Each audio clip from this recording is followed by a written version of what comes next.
So I'm making this video because whenever I turn my amplifier on, it seems to make this high-pitched sound that it's pretty annoying, and usually it's drowned out once I put music on. I just have this going to a single subwoofer, and it's in the back of my Honda Pilot.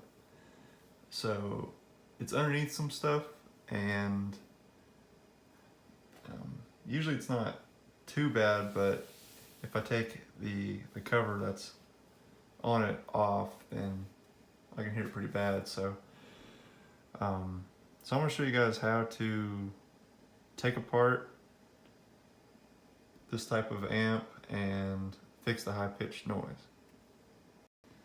Alright, so I got those screws out, and go ahead and take this cover off.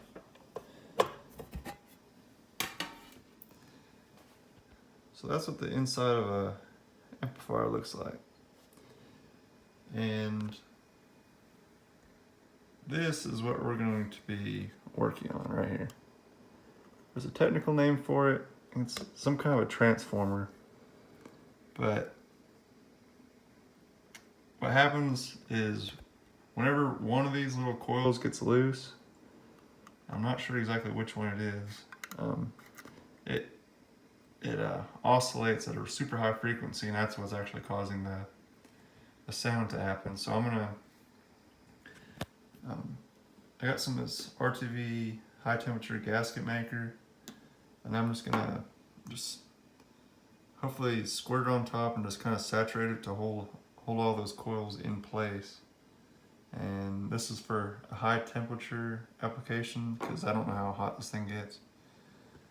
So I'm gonna do that. Okay, so I just tried to push it down inside all the coils. I didn't feel that any that were very loose, but this problem happened once before, and I just tucked the loose coil in, and it fixed it. So this should hold them all still.